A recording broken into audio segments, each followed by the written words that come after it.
Japan एक ऐसा देश जहां सब कुछ शांत है, जहां लोग ज्यादा बोलते नहीं लेकिन बहुत कुछ सिखा जाते हैं, जहां करोड़पति भी मेट्रो में आम आदमी की तरह बैठते हैं, जहां छोटे घरों में बड़ी सोच बसती है।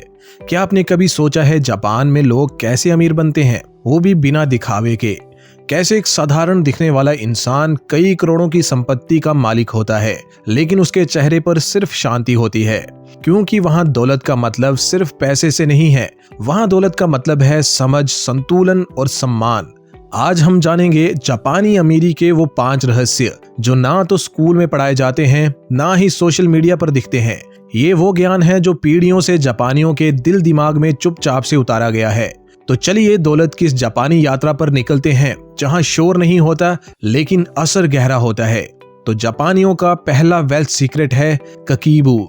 समय है साल 1930 का। जापान की एक सामान्य गृहिणी मिसेस हितोमी अपने छोटे से घर में बैठी है। 3 बच्चों की मां, एक कमाने वाला पति और कम होती बचत। हर महीने जब वो अपने पति की तनख्वाह देखती थी तो एक ही सवाल मन में आता, इतना सब करते हैं फिर भी पैसा बचता क्यों नहीं? एक दिन उसने एक छोटा सा कॉपी निकाला और लिखा, आज हमने दूध लिया 30 येन का, सब्जी ली 100 येन की, बच्चे की मिठाई ली 50 येन की। उसने हर खर्च नोट करना शुरू कर दिया। पर ये सिर्फ खर्च लिखना नहीं था, ये था एक अलार्म। हर बार ये सोचने का मौका, क्या ये जरूरी था? क्या मैं इसे टाल सकती थी? मिसिस हितोमी की उस कॉपी का नाम था ककीबू, यानी घरेलू बजट डायरी। और वहीं से शुरू हुआ एक ऐसा चलन जिसने जापान के लाखों घरों को कर्ज से निकालकर संपन्न बना दिया। सोचिए, अगर एक महिला बिना मोबाइल, बिना कैलकुलेटर, सिर्फ एक कॉपी और एक पेन से अपने परिवार को आर्थिक रूप से मजबूत बना सकती है, तो हम क्यों नहीं? हम क्यों नहीं 5 मिनट निकालकर हर दिन के खर्च को समझ सकते? हम क्यों नहीं खुद से पूछ सकते, ये जरूरत थी या आदत? ये मेरी खुशी थी या सिर्फ लत? स्टैट्स भी कहते हैं कि जापान में ककीबू यूजर्स 30% ज्यादा सेव करते हैं हर साल। 76% जापानी महिलाएं आज भी ककीबू इस्तेमाल करती हैं। ककीबू ने जापान को दुनिया के सबसे डिसिप्लिन सेवर्स में बदल दिया है। पैसा कमाना मुश्किल नहीं है, उसे बचाना मुश्किल है, और उससे भी मुश्किल है उसे समझकर खर्च करना। क्योंकि असली अमीरी तब आती है जब आप पैसों के मालिक बनते हैं, पैसे के गुलाम नहीं। ककीबू कोई किताब नहीं, ये एक आदत है, एक दर्शन है, एक ऐसा आईना जो आपको आपके पैसों की सच्चाई दिखाता है। तो आज ये कॉपी उठाइए, लिखना शुरू कीजिए और ककीबू से जुड़िए, क्योंकि यही है वो पहला कदम जो आपको दिखावे की दुनिया से निकालकर सच्ची दौलत की ओर ले जाएगा। सच्ची दौलत का दूसरा कदम है मोतानाई, जापानी अमीरी का सबसे अनोखा राज। एक बूढ़े जापानी कारीगर से किसी ने पूछा, तुम इतने छोटे कपड़े के टुकड़े क्यों संभाल कर रखते हो? वो मुस्कुराया और बोला, क्योंकि इन्हें बनाने में मेहनत लगी है और मेहनत की कोई चीज बेकार नहीं होती। इस सोच को जापान में कहते हैं मोतानाई, यानी ये बर्बादी है और बर्बादी पाप है। हम कितनी चीजें फेंक देते हैं, कपड़े, जूते, बर्तन, यहाँ तक कि समय, पैसा और रिश्ते भी।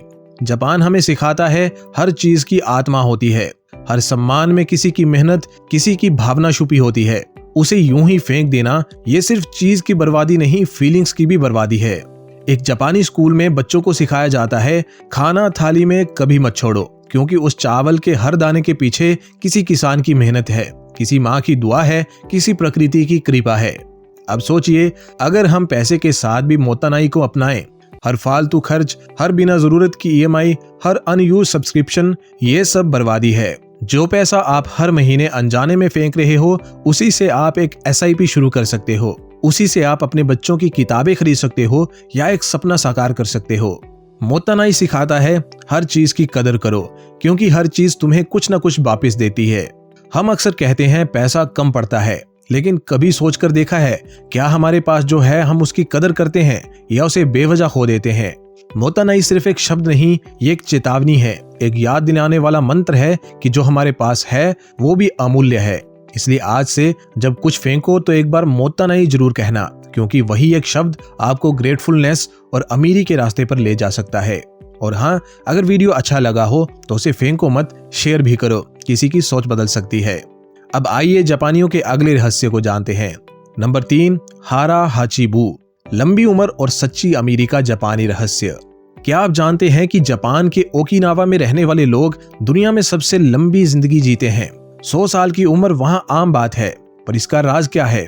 जवाब है सिर्फ एक छोटा सा वाक्य, हरा हचीबू, यानी जब पेट 80% भर जाए वहीं रुक जाओ।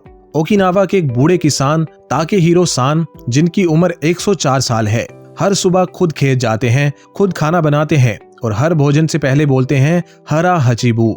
उनसे पूछा गया, आप पेट भरकर क्यों नहीं खाते? तो वो मुस्कुराए और बोले, पेट भरने के बाद मन भरने लगता है और जब मन भर जाए तो जिंदगी थम जाती है। आज हम उल्टा ही जी रहे हैं। 100% नहीं, हम तो 120% तक भर लेते हैं। पेट भी, शॉपिंग बैग्स भी, क्रेडिट कार्ड भी और दिमाग भी चिंताओं से, और फिर कहते हैं जिंदगी भारी हो गई है। पर शायद भारी जिंदगी की जड़ वो हल्का सा सेल्फ कंट्रोल ना होना है जो जापानियों के पास है, हरा हचीबू की शक्ल में। अब जरा सोचिए, अगर आप ये नियम सिर्फ खाने में नहीं बल्कि पैसे में अपनाएं। हर बार जब आप इम्पल्सिव खरीदारी करने चलें तो जरा रुकें और पूछें, क्या मेरी जरूरत 80% में पूरी हो रही है? क्या ये अगला खर्च वाकई ही जरूरी है या बस मेरी आदत है? हरा हचीबू सिखाता है, जितना चाहिए उतना लो, बाकी छोड़ दो ताकि दूसरों को भी मिले और आपको भी शांति मिले। कम खाना सिर्फ शरीर नहीं बचाता, कम खर्चा आपका भविष्य भी बचाता है, क्योंकि जब हम हर चीज को भरने की कोशिश करते हैं हम खाली हो जाते हैं अंदर से, पर जब हम थोड़ा खाली छोड़ते हैं हमें जगह बनती है सुख, संतोष और जीवन के लिए। क्या आपने कभी Amazon कार्ड भरते हुए खुद से पूछा है कि क्या ये खुशी लाएगा या फिर गिल्ट? हरा हचीबू एक मंत्र नहीं, ये जीवन का एहसास है। तो आज से हर बार खाने से पहले या कुछ नया लेने से पहले अपने आप से कहिए हरा हचीबू, क्योंकि वही एक शब्द आपको ना सिर्फ लंबी उम्र देगा बल्कि एक संतुलित, सच्ची और अमीर जिंदगी भी देगा। अब आइए बढ़ते हैं अगले जापानी रहस्य की तरफ, जो है नंबर 4, शूहारी, मास्टरी का जापानी तरीका। किसी भी हुनर को सीखने के 3 पड़ाव होते हैं, पर ये हमें कोई स्कूल नहीं सिखाता, ये जापान सिखाता है। शूहारी एक ऐसा सफर जो आपको बिगिनर से मास्टर तक बना सकता है। पुराने जमाने में एक समुराई अप्रेंटिस हर दिन सुबह 4 बजे उठता था, सेंसेई के घर जमीन साफ करता था, उनकी तलवार साफ करता और फिर बिना सवाल किए हर एक मूवमेंट कॉपी करता था। ये था शू, फॉलो द रूल्स, यानी जब आप बिल्कुल शुरुआत में हो तब सिर्फ नियमों को मानो, गुरु जैसा बोले वैसा करो, सवाल मत करो, बस सीखो। धीरे धीरे जब वो स्टूडेंट हर स्टेप में पारंगत हो गया तो गुरु ने कहा, अब तुम अपने तरीके से सोचो, हर चीज में थोड़ा खुद को जोड़ो। ये था दूसरा स्टेज, ब्रेक द फॉर्म। अब वो स्टूडेंट सिर्फ नकल नहीं करता था, वो अपने स्टाइल में जीने लगा था, वो सीख चुका था क्या सही है क्या गलत। और फिर एक दिन आया जब उसे गुरु की जरूरत नहीं रही, अब वो खुद रास्ता बना सकता था, अब वो फॉर्म से ऊपर उठ चुका था, अब वो हर मूवमेंट में स्वयं था। ये था अंतिम पड़ाव, री, यानी अब आप नियमों से ऊपर हो चुके हो, अब आप खुद नियम बनाते हो। शूहारी सिर्फ तलवार चलाने या मार्शल आर्ट तक सीमित नहीं है, ये जिंदगी के हर पहलू में लागू होता है, पढ़ाई में, बिजनेस में, रिश्तों में, यहाँ तक कि सेल्फ ग्रोथ में भी। जब आप पहली बार पैसे कमाते हो तो आप सब सीखते हो, बचत कैसे करें, निवेश क्या होता है, और ये है शू, आप गाइड्स और गुरुओं को फॉलो करते हो। फिर एक समय आता है जब आप समझ जाते हो कि हर फाइनेंशियल प्लान सभी के लिए एक जैसा नहीं होता, आप चीजों को अपने तरीके से ढालने लगते हो, ये है और फिर एक दिन आप खुद दूसरों को सिखाने लगते हो, आपका अनुभव, आपकी गलतियां, आपकी समझ आपका गाइड बन जाती हैं, यही है री।